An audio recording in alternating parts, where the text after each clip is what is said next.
अस्सलाम वालेकुम स्टूडेंट्स हम 9th क्लास फिजिक्स का चैप्टर 3 रीड कर रहे हैं और आज का हमारा टॉपिक है law of conservation of momentum. Students अगर हम टर्म मोमेंटम की बात करें तो जितनी मूविंग बॉडीज होती हैं सबके अंदर ही मोमेंटम पाया जाता है during its motion, during its moving states. तो ड्यूरिंग मूविंग स्टेट्स किसी भी बॉडी का ऑब्वियसली जो बॉडी मूव करती है उसका कुछ ना कुछ मास लाजमी होता है और वो ड्यूरिंग मोशन वो कुछ ना कुछ वेलोसिटी के साथ मूव करती है। According to Newton second law अगर हम देखें तो वो ये कहता है कि कोई बॉडी पे जब फोर्स लगाई जाती है तो वो बॉडी उस डायरेक्शन में एक्सेलरेट करता है एंड ड्यूरिंग मोशन या ड्यूरिंग एक्सेलरेशन उस बॉडी के पास मास होता है और वेलोसिटी होती है। और मोमेंटम जो है स्टूडेंट्स हमारे पास मास एंड वेलोसिटी का प्रोडक्ट होता है, ये हम ऑलरेडी रीड कर चुके हैं, m cross v। When body move then it have a certain mass and it have a certain velocity and this is known as momentum। जैसा कि अगर हम इस कार की एग्जांपल ले लें, I have a car, जब ये कार मूव करेगी तो ऑब्वियसली इसका कुछ ना कुछ मास होगा। And what is the mass? The quantity. चूंकि कार एक प्लास्टिक बॉडी का बना हुआ है, ठीक है, तो इसमें जो प्लास्टिक की क्वांटिटी है, मिकदार है, वो इसका मास कहलाता है। अब जब मैं इसके ऊपर फोर्स अप्लाई करूंगा इन दैट केस जब ये मूव करेगा then it have a certain velocity. Clear?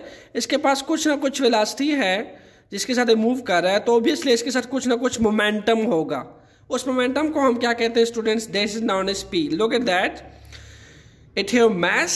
If I take the product of mass and the velocity of that car during motion, that will be a momentum of that car.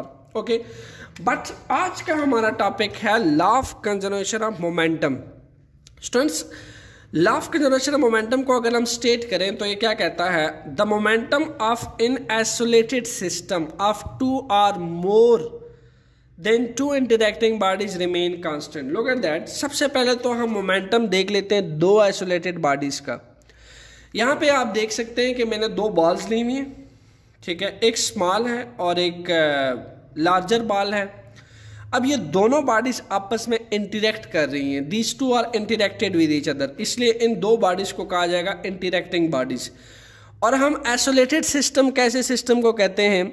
Students isolated system का मतलब ये है कि ये internally जो है एक दूसरे के एनर्जी को चेंज कर सकती है, एक दूसरे का मोमेंटम चेंज कर सकती हैं, इंटरनली एक दूसरे पे फोर्स लगा सकती हैं, बट एक्सटर्नल कोई फोर्स इसको इफेक्ट नहीं कर सकती, ठीक है। जिसमें किसी किस्म के एक्सटर्नल फोर्स जो है इन्वॉल्व ना हो सके, ऐसा सिस्टम आइसोलेटेड सिस्टम कहलाता है, ठीक है। आइसोलेट हुआ मीन्स के आप ये वर्ड अक्सर यूज़ करते हैं कि आजकल तो कोरोना वायरस है, तो आप ये कहते हैं कि जिस पेशेंट को कोरोना वायरस के सिम्टम्स है आप उसको आइसोलेट कर दें, सेपरेटली कर दें, ताकि उसके जो सिम्टम्स हैं वो बाहर ना आ सके, किसी और पे इफेक्ट ना हो सके। सिमिलरली तो जो सिस्टम आइसोलेटेड सिस्टम होता है उसके ऊपर एक्सटर्नल फोर्स इफेक्ट नहीं करती, ठीक है। वो इंटरनली तो एक दूसरे को इफेक्ट कर सकते हैं बट एक्सटर्नल फोर्स इफेक्ट नहीं कर सकती। जस्ट लाइक ये दो बॉल्स अगर एक सिस्टम के अंदर हैं तो ये इंटरनली एक दूसरे के मोमेंटम इफेक्ट कर सकती हैं, फोर्स एग्जर्ट कर सकती है एक दूसरे के ऊपर, बट एक्सटर्नल फोर्स जो है वो इफेक्ट नहीं करेगा। This is known as isolated system. तो हमने कहा कि मोमेंटम जो होता है आइसोलेटेड सिस्टम का, कोई भी दो या दो से ज़्यादा बॉडीज का, वो क्या कहता है? That is remain constant. आइए स्टूडेंट्स अब इसको समझने की कोशिश करते हैं कि कैसे कंजर्वेशन ऑफ मोमेंटम को हम एक फिजिकल सेंस में एक्सप्लेन कर सकते हैं। स्टूडेंट्स सपोज करें कि आपके पास एक स्पीडी ट्रक है, फास्ट मूविंग ट्रक है, वो एक हिट करता है एक स्टेशनरी कार को। यहाँ पे आप देख सकते हैं एक फास्ट मूविंग ट्रक है जिसकी वेलोसिटी आपको गिवन है, दैट इज अबाउट u1, और एक स्टेशनरी कार है जो रेस्ट पे खड़ी है जिसको हम कहते हैं वेलोसिटी u2। एक दफ़ा फिर मैं रिपीट करता चलूँ, एक मैसिव ट्रक है और हाईली स्पीड के साथ वो मूव कर रहा है, उसकी वेलोसिटी है u1, और एक स्टेशनरी कार को वो हिट करता है, ठीक है, जो रेस्ट पे खड़ी है। अच्छा अब क्या होगा कि जब इसको हिट कर लेगा तो आ जाइए फिगर बी पे, जिस पे मैंने कोलिजन्स को डिस्प्ले किया हुआ है। When the truck will collide with the stationary car, okay, high speedly truck will collide with the stationary car, what will happen? अब जो वेलोसिटी ऑफ ट्रक होगी student, that will be going to decrease, because जब वो उसके साथ collide करेगा तो truck की वेलोसिटी जो है ये डिक्रीज कर जाएगी, ओके, जबकि कार की वेलोसिटी जो है वो इंक्रीज कर जाएगी ड्यूरिंग कोलिजन्स। ये तो अमूमन हम देखते हैं कि जैसा कि लेट्स सपोज मैं अगर एक एग्जांपल के तौर पे आपको दे दूँ, ये मेरे पास एक स्टेशनरी कार ले लें आप, ठीक है, और यहाँ से मैं लेट्स सपोज इसको थोड़ा सा आगे रखता हूँ, मैं यहाँ से इस कार को मैं अगर फोर्स लगाता हूँ आपके एग्जांपल के लिए, तो ये देखिए ये अगर स्टेशनरी पे और मैं इसको मूव करता हूँ प्रीवियस कार को, ठीक है, यहाँ मेरे पास कार है एक, मैं इसको मूव करता हूँ तो आप देखेंगे स्टेशनरी बॉडी को क्या करता है। आप देख सकते हैं कि इसकी जो वेलोसिटी है वो डिक्रीज कर जाती है, जो नेक्स्ट कार है वो उसकी वेलोसिटी जो है वो इंक्रीज कर जाती है, इसकी वेलोसिटी इंक्रीज कर गई, जबकि ये वाला कार जो है सडनली स्टॉप हो जाता है, इसकी वेलोसिटी डिक्रीज कर जाती है। तो हम ये कह सकते हैं स्टूडेंट्स कि ड्यूरिंग कोलिजन्स जो ट्रक की वेलोसिटी है that will be decrease, okay, और जो कार की वेलोसिटी है दैट विल बी इंक्रीज। अब क्या है कि कार की वेलोसिटी जब डिक्रीज होगी तो ऑब्वियसली मोमेंटम का ट्रक का मोमेंटम किस पे डिपेंड कर रहा है, P = mv। अगर हम कहते हैं कि ट्रक की वेलोसिटी डिक्रीज हो रही है, वेलोसिटी कम हो रही है, तो उसका मोमेंटम भी ट्रक का क्या होगा, कम हो जाएगा। इसी तरीके से मोमेंटम डिक्रीज करेगा, ट्रक अपना मोमेंटम लॉस करेगा। और अगर कार की वेलोसिटी इंक्रीज कर रही है, इन दैट केस हम ये कह सकते हैं P = mv। अगर हम कहते हैं कि कार की वेलोसिटी बढ़ चुकी है, इन दैट केस उस कार का मोमेंटम भी क्या हो गया है, बढ़ गया है। तो आपको स्टूडेंट्स कहीं ऐसा नहीं लग रहा कि जितना मोमेंटम ये ट्रक लॉस कर रहा है उतना ही मोमेंटम इस कार ने गेन कर लिया? तो मोमेंटम तो कंजर्व हो गया ना, कांस्टेंट हो गया, मोमेंटम चेंज ही नहीं हुआ। बिकॉज जब कोलाइड किया ये ट्रक इस कार के साथ, तो इस ट्रक की वेलोसिटी जब कम हुई तो मोमेंटम कम हुआ, और जितना मोमेंटम इस ट्रक का कम हुआ उतना मोमेंटम गेन हुआ किस में, कार में। The momentum loss by the truck is indirectly gain by the car. So in that case total momentum, यानी जब ये ट्रक रुका तो टोटल जो मोमेंटम था कार का वो बढ़ गया, यानी वो कार मोशन में आ गई। तो जितना इस ट्रक ने लॉस किया इतना इस कार ने गेन किया। तो टोटल मोमेंटम आफ्टर कोलिजन्स क्या हो गया, टोटल मोमेंटम रिमेन कांस्टेंट। ठीक है, simple is that.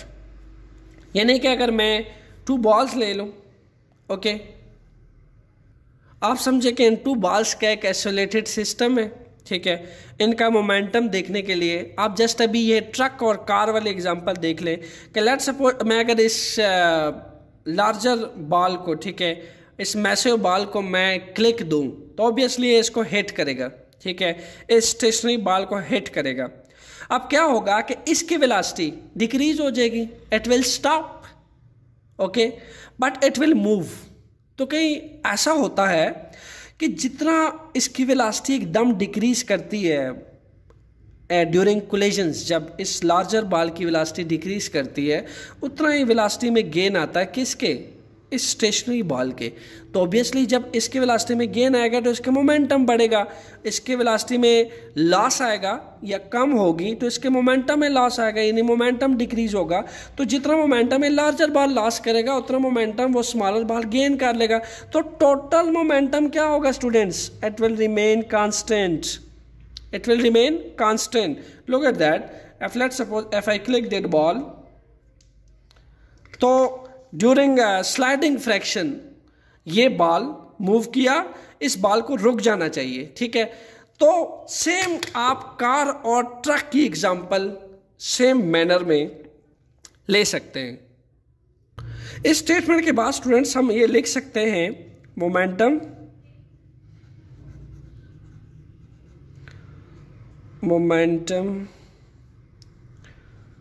Can never created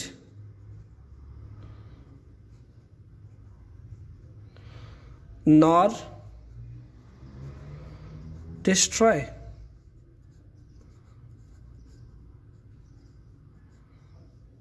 अगर देखें इस आइसोलेटेड सिस्टम के अंदर केस में, ठीक है, ये जो आइसोलेटेड सिस्टम था जिसमें दो बॉडीज इंटरेक्ट कर रही थी आपस में, एक हाईली स्पीडली ट्रक और एक स्मॉलर कार, ठीक है, इन इंटरेक्टिंग बॉडीज का जो आइसोलेटेड मोमेंटम था वो इंटरनली एक दूसरे को चेंज किया।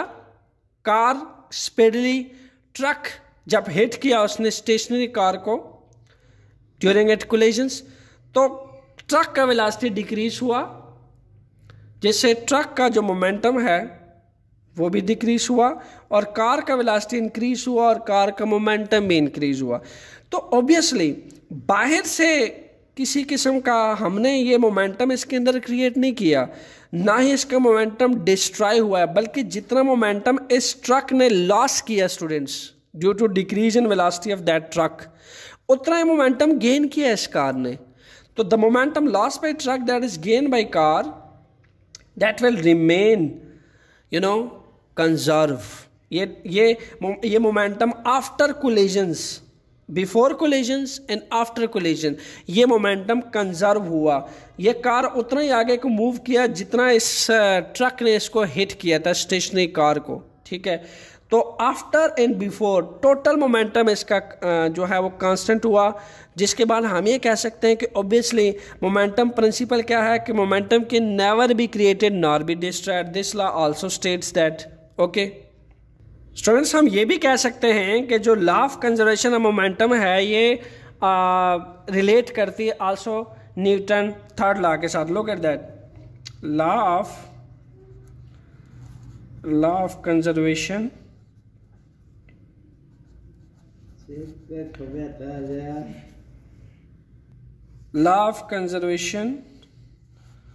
of momentum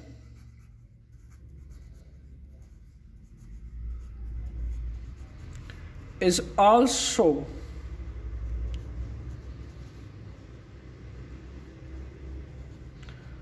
accord with Newton third law, students. So that's why I will change marker. Newton third law. How is this? Look at that. आइए इस बात को भी प्रूफ करते हैं। स्टूडेंट देखिए होता क्या कि जब ए लार्जर ट्रक एक स्टेशनरी कार को हिट करता है, so this is the action of that truck.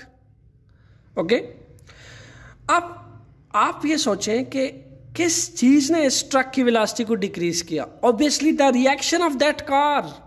And how much reaction? जितना कि इस ट्रक का एक्शन था इस कार के ऊपर, दैट्स इट।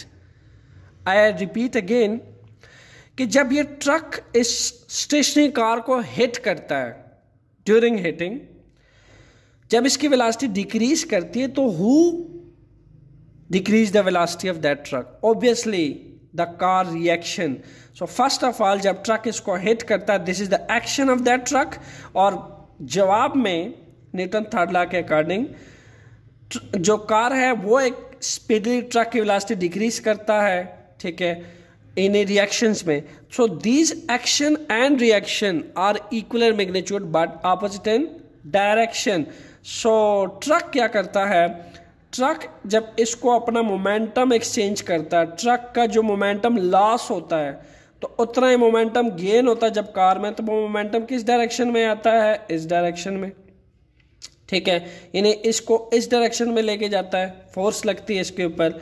और इसी तरीके से जो कार है वो इस ट्रक के ऊपर इस डायरेक्शन में फोर्स लगाता है, इसलिए तो ये ट्रक जो है उसकी वेलोसिटी डिक्रीज होने के बाद ये डी एक्सेलरेट होके स्टॉप कर जाता है। It stop it comes to rest, but car hit होने के बाद मूव करती है बिकॉज इसमें मोमेंटम एक्सचेंज हो जाता है। तो बिल्कुल ऐसा ही है कि मोमेंटम ना क्रिएट हुआ है ना डिस्ट्रॉय हुआ है। मोमेंटम ऑब्वियसली जो कार की तरफ से जो ट्रक की तरफ से आफ्टर हिटिंग वो मोमेंटम एक्सचेंज होके किस में आया, कार में आया, बिकॉज ट्रक ने अपना मोमेंटम लॉस कर दिया। तो टोटल मोमेंटम कांस्टेंट ही है, ठीक है, there is no increase in momentum. जितना एक ट्रक लॉस करता है उतना मोमेंटम कार गेन कर लेती है। इसी तरीके से बाल, अगर मैं इस बाल के साथ कोलाइड करवाऊं आफ्टर कोलिजन, जब ये इसको हिट करेगा इस स्मॉल मैस बाल को, ये लार्ज मैसिव बाल हिट करेगा, तो जितना मोमेंटम ये लार्ज मैसिव बाल लॉस करेगा उतना मोमेंटम ये बाल गेन करेगी and it will move in any direction. Clear? तो टोटल मोमेंटम इस इंटरैक्टिंग बॉडीज का कांस्टेंट रहेगा स्टूडेंट्स, ये चेंज नहीं होगा। सो आइए आप कुछ मैथमेटिकल एक्सप्रेशन ड्राइव करते हैं और समझने की कोशिश करते हैं कि एक मोमेंटम का मैथमेटिकल एक्सप्रेशन क्या बनेगा और कैसे मोमेंटम कांस्टेंट रहता है। स्टूडेंट्स यहाँ पे देखा जा सकता है कि हमारे पास 2 स्फेरिकल बॉल्स हैं, ठीक है। दोनों स्फेरिकल बॉल्स का जो मैस है, फर्स्ट बॉल के मैस को मैं m1 कह देता हूँ, सेकेंड स्फेरिकल बॉल के मैस को मैं m2 कह देता हूँ। क्लियर? और students initially they are moving in a straight line with initial velocities and इस बॉल की वेलोसिटी को मैं u1 कह देता हूँ और वाइट बॉल जो है उसकी वेलोसिटी को मैं कह देता हूँ u2। क्लियर? सो दोनों डिफरेंट कलर्स में हैं और दोनों ही मूव कर रहे हैं। ऑब्वियसली दोनों के साथ ड्यूरिंग मोशन जो मोमेंटम होगा, जो फर्स्ट बॉल है, स्मॉलर बॉल है, इसके साथ जो मोमेंटम होगा that will about m1 u1 और सेकंड बॉल के साथ जो मोमेंटम होगा that will about m2 u2। Students इस स्मॉलर बॉल का जो मोमेंटम होगा, ठीक है, उसको मैं कह देता हूँ m1 u1। क्लियर? और इस बिगर बॉल का जो मोमेंटम होगा ड्यूरिंग मोशन उसको मैं कह देता हूँ P equal to m2 u2। Clear? तो हम ये कह सकते हैं कि जो मैस m1 है, ठीक है, ये m1 मैस का जो मोमेंटम है वो m1 u1 है और m2 मैस का जो मोमेंटम है वो m2 u2 है। क्लियर? तो इनिशियल मोमेंटम को आप मान लीजिए Pi जो होगा initial momentum of mass m1, initial momentum of mass m1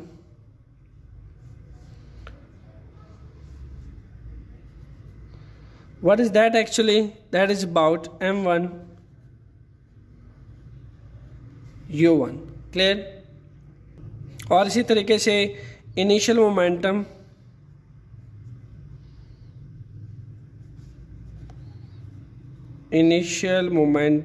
of mass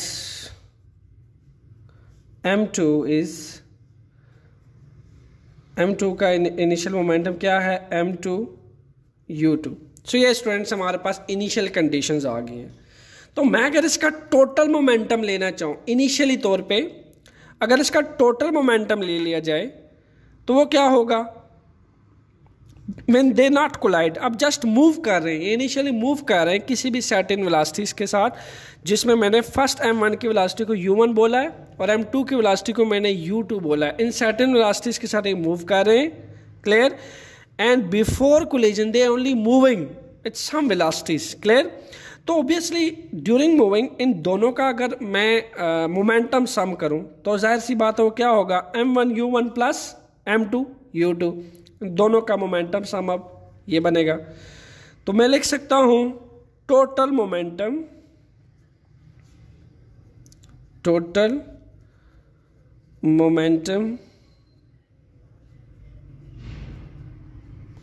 before collisions, total momentum before collisions क्या बना स्टूडेंट्स, m1 का momentum m1 u1 first body का एंड द सेकंड बॉडी के मोमेंटम m2 u2, दोनों का sum क्या होगा, obviously m1 u1 plus m2 u2। Clear students? So आइए अब आगे बढ़ते हैं। व्हाट विल हैपन, अब क्या होने वाला है कि ये बॉल कंटिन्यूसली मूव कर रहा है एंड आफ्टर सम टाइम ये बॉल कोलाइड कर गया m2 से, m1 मैस m2 मैस के साथ कोलाइड कर गया। Clear? And let's see what will happen to their momentum after collisions. अब ज़रा यहाँ पे न्यूटन थर्ड लॉ को अगेन देखते हैं। होगा क्या कि जब ये बॉल इसको हिट करेगा, ठीक है, ये स्मॉलर बॉल ऑब्वियसली ये भी मूव कर रहा है, ये भी मूव कर रहा है, बैक साइड से इसको जब हिट करेगा तो ऑब्वियसली ये जो इसमें मोमेंटम ट्रांसफ़र करेगा ये फॉरवर्ड को होगा। अब न्यूटन थर्ड लॉ कहता है कि ऑब्वियसली जब m1 ने m2 को मोमेंटम ट्रांसफ़र किया, that is action of body m1। अब this action and reaction are equal in magnitude but opposite in direction. अब m2 मैस जो है obviously that will in reaction also apply momentum of mass m1। अब क्या होगा कि जब m1 ने m2 पे कोलाइड किया तो इसकी वेलोसिटी कम होगी, ठीक है, इसको पहले भी हम देख चुके हैं। m1 की वेलोसिटी डिक्रीज कर जाएगी, m2 की वेलोसिटी जो है वो इंक्रीज कर जाएगी। इसका मोमेंटम स्टूडेंट्स लॉस हो जाएगा। जब इसकी वेलोसिटी डिक्रीज होगी तो ऑब्वियसली m1 का मोमेंटम भी p भी डिक्रीज कर जाएगा।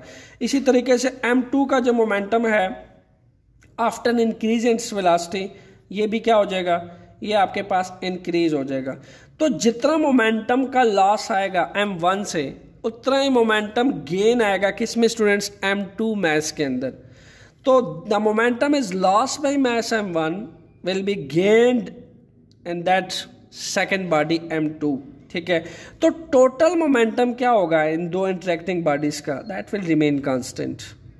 एंड आल्सो अगर आप इसको न्यूटन थर्ड लॉ के अकॉर्डिंग देखें तो जितना m1 m2 पे एक्शन लगाएगा, फोर्स एग्जर्ट करेगा, ठीक है, इस डायरेक्शन पे फोर्स एग्जर्ट करेगा, m1 बॉडी इस पे इस डायरेक्शन पे फोर्स एग्जर्ट करेगी, इसको आप सपोज कह लें F1 फोर्स।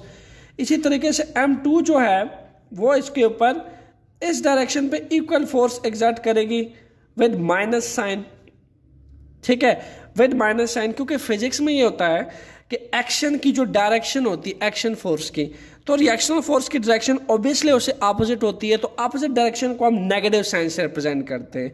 तो m2 का मैस का जो मोमेंटम या फोर्स एग्जर्ट करेगा इसके ऊपर वो नेगेटिव डायरेक्शन में करेगा, इस डायरेक्शन में, ठीक है। इसी नेगेटिव डायरेक्शन की वजह से ही तो मैस m1 स्टॉप कर जाएगा, ठीक है, और इसका मोमेंटम डिक्रीज हो जाएगा और m2 का मोमेंटम इंक्रीज हो जाएगा।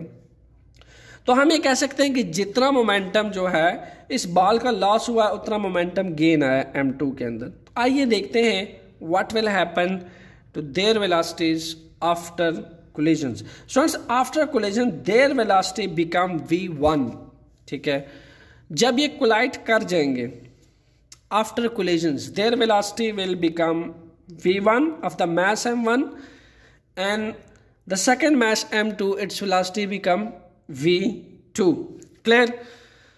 सो मैं ये कह सकता हूँ कि इससे पहले अगर आप गौर करें, जब इन्होंने कोलाइड नहीं किया था तो आफ्टर कोलिजन्स बिफोर कोलिजन्स इनकी वेलोसिटी u1 थी और सेकंड बॉल की वेलोसिटी u2 थी, और after collisions it's velocity become v1 of mass m1 and v2 of mass m2। So I can say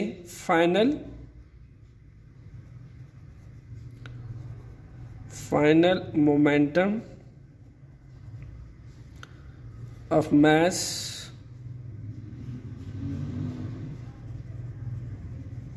m1, what is that? Obviously m1 v1, okay. Similarly, final momentum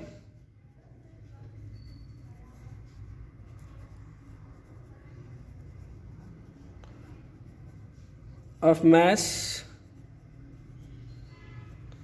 m2 v2। Clear हो गया? Mess m1 का जो momentum होगा जब एक collide करेगा इसके साथ तो इसकी वेलोसिटी u1 से चेंज होके क्या बन जाएगी, v1, और m2 आफ्टर कोलिजन उसकी वेलोसिटी u2 से चेंज होके क्या हो जाएगी, v2। तो ऑब्वियसली आफ्टर कोलिजन इसका मोमेंटम क्या कहलाएगा, m1v1 और इसका मोमेंटम क्या बन जाएगा m2v2। अब क्या है कि अगर हम टोटल मोमेंटम देखें तो हम ये कह रहे हैं कि जब इसने इसको हिट किया, इस मूविंग बॉल ने इस बॉल को हिट किया, m2 मैच को हिट किया, तो जितना मोमेंटम लॉस आया उतना मोमेंटम गेन आया, यानी टोटल मोमेंटम कांस्टेंट है। ठीक है, total momentum of the system constant है। So what will happen actually, यहाँ पे क्या होगा कि total momentum of the system अगर आप देखना चाहें तो टोटल मोमेंटम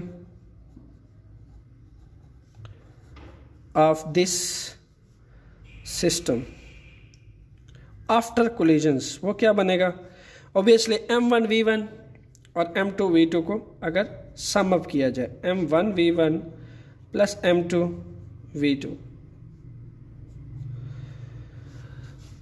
अब बिफोर कोलिजन्स जब ये मूव कर रही थी इनिशियल वेलोसिटीज के साथ u1 u2 mess m1 m2 जब इनिशियल वेलोसिटी के साथ मूव कर रहा था तो उस टाइम जितना मोमेंटम था आपने देखा कि बिफोर आफ्टर कोलिजन्स के टाइम एट कोलिजन्स क्या हुआ, उतना ही मोमेंटम कांस्टेंट है जितना इनके पास मोमेंटम था during when they are moving. Clear, तो total momentum of the system क्या हुआ, दैट विल रिमेन कंजर्व। तो मैं लिख सकता हूं कि total initial momentum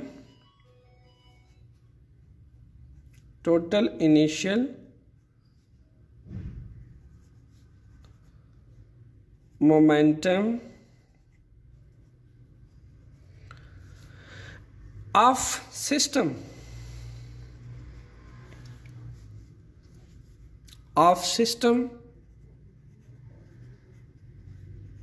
but that will before collisions when they are not collided, before collisions।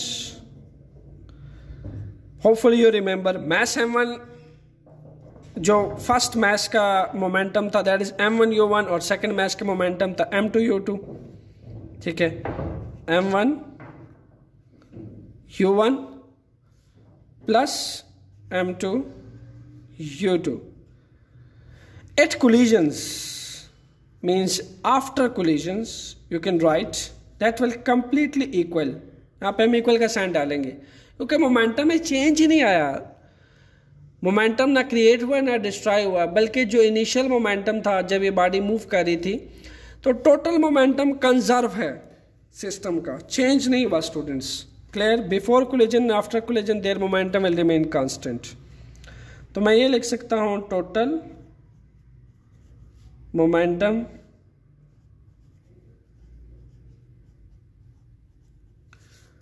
Of system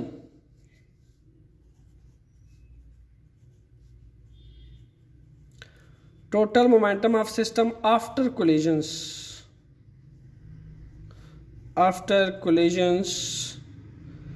so simple. क्या हुआ था, after collisions the momentum of mass m1 change to m1v1 and momentum of mass m2 change to m2v2। अब क्या है कि जब ये initially move कर रहा था इसके साथ मोमेंटम था इनिशियली m1u1, इसके साथ इनिशियल मोमेंटम था m2u2, but after collision m2u2 change to m2v2 and after collision m1u1 change to m1v1। जब इसने इसको हिट किया इस मैस m1 ने तो इसमें डिक्रीज आया, m1u1 मोमेंटम में डिक्रीज आया, उतना ही इंक्रीज आया किस में, m2u2 मैस में। दैट्स वाई चेंज होके क्या बन गया m2v2 और ये चेंज होके क्या बन गया, डिक्रीज होके m1v1। तो जब इतना ही डिक्रीज आया है और उतना ही इक्वल इंक्रीज आया, जितना डिक्रीज आया है मैस m1 में उतना ही इक्वल इंक्रीज आया है m2u2 में या m2v2 में, तो स्टूडेंट्स टोटल मोमेंटम तो कांस्टेंट हुआ ना, there is no change in momentum. इसलिए हम ये कहते हैं कि total momentum of the isolated system remain conserve, it never changed. So finally हमने प्रूव किया कि m1u1 plus m2 u2 equal to m1 v1 m2 v2। Clear? So students यहाँ पे हम ये कह सकते हैं टोटल, इक्वेशन क्या बताती है, total momentum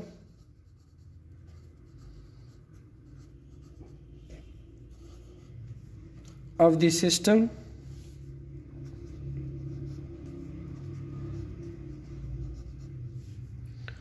before and after collisions remain,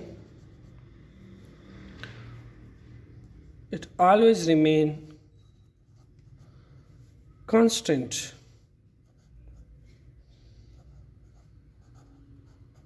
yes, यानी कि आपके पास अगर एक बहुत छोटी कार है जो कि देखी जा सकती है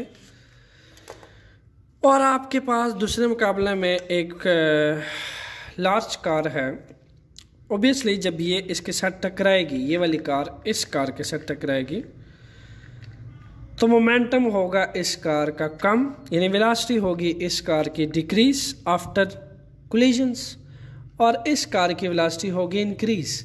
जितना मोमेंटम ये कार लॉस करेगी उतना ही मोमेंटम ये सेकेंड कार गेन करेगी। तो momentum loss by that car will be gained by that car, the total momentum of the system remain constant, it will not changed। this is the principle of conservation of momentum। so अब बाहर से जब ये move कर रहे होंगे किसी initial velocity के साथ इन आफ्टर कोलिजन्स, ना तो इसमें मोमेंटम एक्सटर्नली डाला गया है, क्रिएट किया गया, ना इसका मोमेंटम डिस्ट्रॉय हुआ है, बल्कि टोटल मोमेंटम इस सिस्टम का कंजर्व है आफ्टर कोलिजन। जब ये इसके साथ टकराएगा, look at that, this stop but this move on the next stage. ठीक है, ये जो आपको नज़र आया है ये नेक्स्ट स्टेज पे मूव किया है। ये क्यों मूव किया है? क्योंकि इसने अपना मोमेंटम एक्सचेंज किया है इसमें। ठीक है, ये स्टेशनरी कार है, लेट सपोज देखिए ये अपना मोमेंटम एक्चुअली एक्सचेंज करता है उसमें, तो ये रुक जाता है, वो मूव करता है। ये कितना मोमेंटम एक्सचेंज करता है? ठीक है, जवाब में रिएक्शन में ये उतना ही मोमेंटम इसमें एक्सचेंज करता है, इसकी वेलोसिटी डिक्रीज करता है, ये उसकी वेलोसिटी इंक्रीज करता है और ये इसकी वेलोसिटी डिक्रीज करता है। यानी अगर इसकी वेलोसिटी डिक्रीज करता है तो इसका मोमेंटम डिक्रीज होता है और उसका मोमेंटम बढ़ता है। इसके मोमेंटम में लॉस आता है जब, तो इसके मोमेंटम में गेन आता है, बट टोटल मोमेंटम सिस्टम का कांस्टेंट रहता है। आइए स्टूडेंट्स अब जानने की कोशिश करते हैं कि रिकॉइलिंग ऑफ गन्स जो है वो किस प्रिंसिपल पे काम करती है। ऑब्वियसली स्टूडेंट्स वो law of conservation of momentum के प्रिंसिपल पे काम करती है। जब आप गन से फायरिंग करते हैं, ठीक है, तो इसमें जो रिकॉइलिंग आती है, बैकवर्ड रिकॉइल होता है गन, ये किस प्रिंसिपल पे होता है? Why is that so? Students याद रहे आपको कि अगर आप एक सिस्टम कंसिडर कर लें, किसका? इस राइफल का और इस बुलेट का। ठीक है, ये गन है और ये आपके पास बुलेट है। यहाँ पे जो पिक्चर शो की गई है वो तो फायर करने के बाद शो की गई है, आफ्टर फायर। ठीक है, लेकिन अगर हम बिफोर फायरिंग इस सिस्टम का मुलाहिजा करें, इसको एनालाइज करें, तो ये बुलेट जो है इस गन के अंदर होती है। ठीक है, यहाँ स्टोर हुई होती है इस जगह पे। ठीक है, अब होता क्या है कि before firing the gun both the gun and bullet are at rest। देखा जा सकता है both the बुलेट भी और आपके पास इस गन राइफल के अंदर जो बुलेट होती है दोनों ही आपके पास रेस्ट पे होते हैं। तो हम ये कह सकते हैं both the gun and bullet are at rest।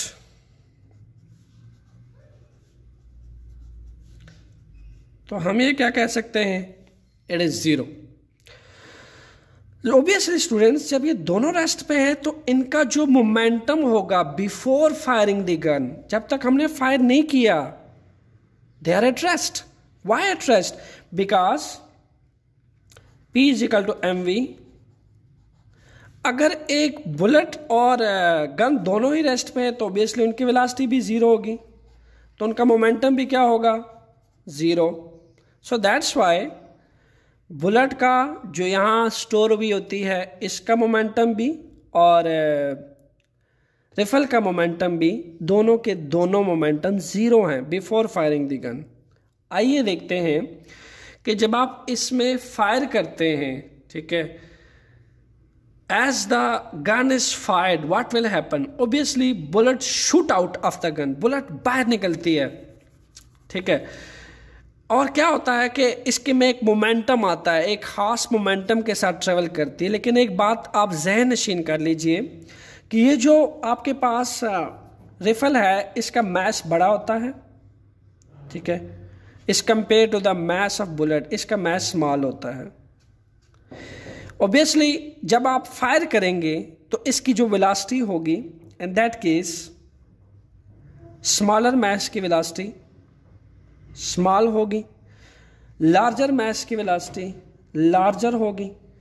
Rifle को देखा जा सकता है बहुत बड़ी होती है मैस में, इसलिए इसकी जो वेलोसिटी होती है वो स्टूडेंट्स लार्जर होती है, और इसी तरीके से इसकी जो वेलोसिटी होती है वो आपके पास हम स्मॉल वी से रिप्रेजेंट करते हैं ड्यू टू स्मॉल मैस।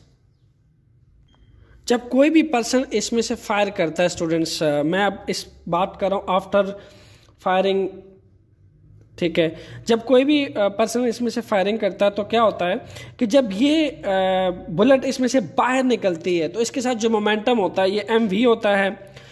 अब ये एज अ रिएक्शनल क्या करती है, थोड़ा सा मोमेंटम ट्रांसफ़र करता है। जब ये इसमें से बाहर निकलती है ये part of the momentum transfer करती है राइफल के अंदर, जिसके बाद देखा जा सकता है आफ्टर फायरिंग जो जर्क लगता है बैकवर्ड को during firing, once person feel the jerk in backward direction, ये तो फॉरवर्ड में जा रही है, जो बुलेट है वो तो फॉरवर्ड में जा रही है अपने टारगेट पे, ठीक है, जहाँ पे इसको फायर किया जाता है। बट इस राइफल में से बाहर निकलते हुए ये part of the momentum transfer करती है बुलेट के अंदर, जिसके बाद बैकवर्ड जर्क लगता है। तो जो बैकवर्ड जर्क लगता है आफ्टर फायरिंग उसको हम mv कहते हैं, ठीक है। तो आप यूँ कह सकते हैं कि according to law of conservation of momentum before firing the gun, इसका मोमेंटम तो दोनों रेस्ट पे थे, ज़ीरो था। अब आफ्टर फायरिंग इसने जब क्लिक किया अपने राइफल को तो जितना मोमेंटम इसने ट्रांसफ़र किया इस बुलेट में उतना ही पार्ट ऑफ मोमेंटम ट्रांसफ़र किया उसने किस में, राइफल में, जिसके बाद बैकवर्ड जर्क लगता है राइफल को। जब भी आप फायरिंग करते हैं तो ड्यूरिंग फायरिंग जो बैकवर्ड जर्क लगता है वो bullet part of the momentum transfer करती है अपोजिट डायरेक्शन में, क्योंकि इसका मोमेंटम लेफ्ट साइड पे है और जो बुलेट ट्रांसफ़र करती है वो राइट साइड पे मोमेंटम ट्रांसफ़र करती है इसमें। तो दोनों इक्वल एंड अपोजिट डायरेक्शन में according to Newton third law force exert करते हैं, तो जो टोटल नेट फोर्स होती है दैट इज़ आल्सो ज़ीरो। जब नेट फोर्स ही ज़ीरो होगी तो फिर मोमेंटम क्या होता है students after collisions, that is after firing, ये भी आपके पास ज़ीरो होगा। तो हम एक मैथमेटिकल एक्सप्रेशन जो है स्टूडेंट्स वो डिराइव कर लेते हैं कि वो क्या बनता है। लेट्स से कि आपके पास total momentum of the system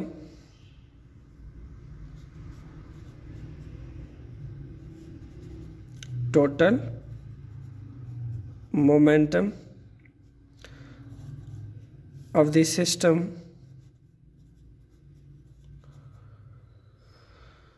अब ये क्या है, सिस्टम में क्या क्या है, सिस्टम में एक गन है और सेकंड क्या है, और एक बुलेट है। अगर हम बुलेट गन या बुलेट की टोटल मोमेंटम लिखें आफ्टर फायरिंग, जब फायर होता है after the gun is fired, then what will happen, after gun is fired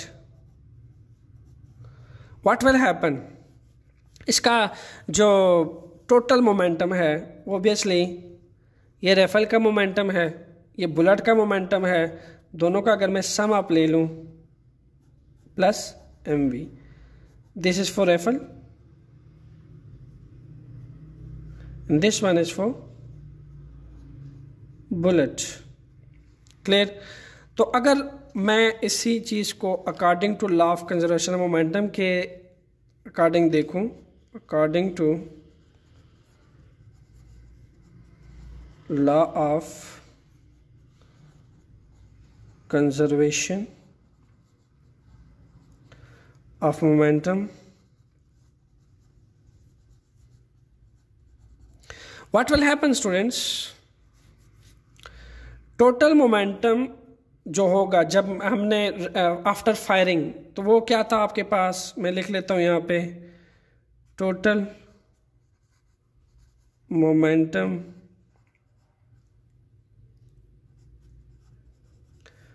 after firing the gun, जब आपने फायर कर ली तो ऑब्वियसली उसका टोटल मोमेंटम इन दोनों के मोमेंटम का सम था, ठीक है, after firing the gun. Clear? After firing the gun जो है वो इन दोनों का सम था, यानी M capital V small M small V, ये आपके बुलेट का मोमेंटम है, ये राइफल का मोमेंटम है। और अगर हम बिफोर की बात करें, जब ये दोनों रेस्ट पे थे, ठीक है, तो हम लिख सकते हैं टोटल मोमेंटम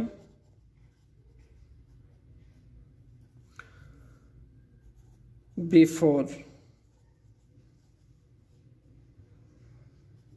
फायरिंग, वो क्या है स्टूडेंट्स, दैट इज अबाउट 0। अब क्या है कि अगर हम इन दोनों को में से मैं वेलोसिटी ऑफ द राइफल निकालना चाहूँ तो वो क्या निकलेगी, mv,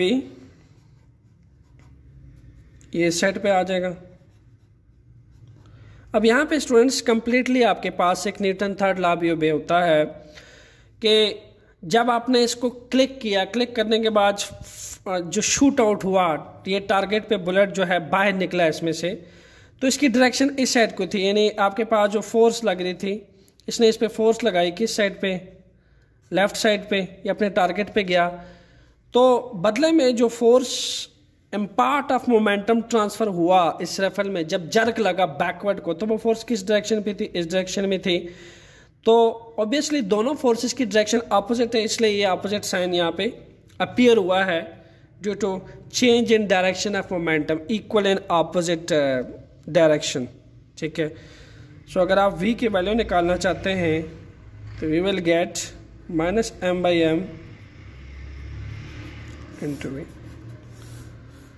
So due to the law of conservation of momentum, to keep the momentum constant, this rifle will be feel some jerk, feel some backward jerk to keep the momentum constant. Clear? आइए students अब कुछ application of law of conservation of momentum देखते हैं।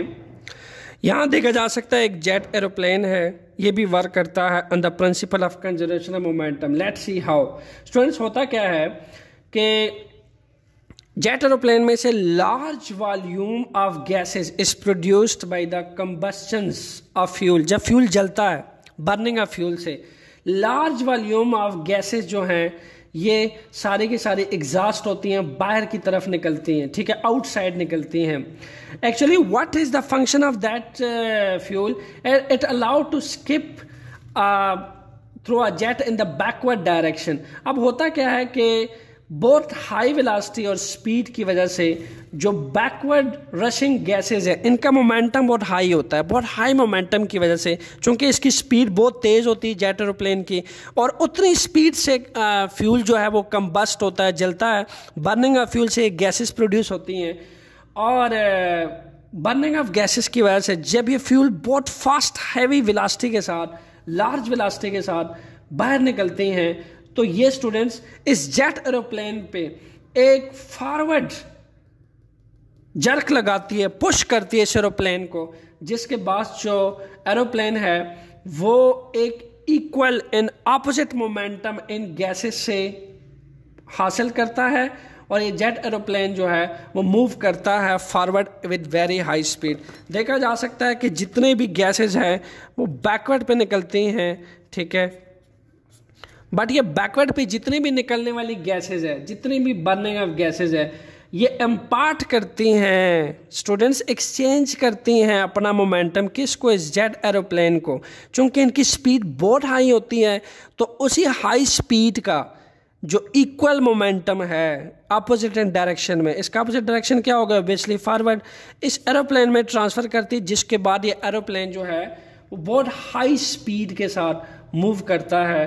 तो हम ये कह सकते हैं कि जो जेट एरोप्लेन है स्टूडेंट्स, ये किस पे काम करता है, ये also it work in the principle of conservation momentum, क्योंकि इस जेट एरोप्लेन का जितना मोमेंटम यानी जितनी बर्निंग ऑफ फ्यूल्स होती हैं उससे गैसेस, एग्जॉस्ट गैसेस बाहर निकलती हैं, तो जितना इस पर एक्शन होता है बैकवर्ड में गैसेस निकलती हैं, उतना ही बैकवर्ड गैसेस अपोजिट डायरेक्शन में इस एरोप्लेन पे फॉरवर्ड मोमेंटम इम्पार्ट करती हैं। तो टोटल मोमेंटम क्या होता है, कांस्टेंट होता है।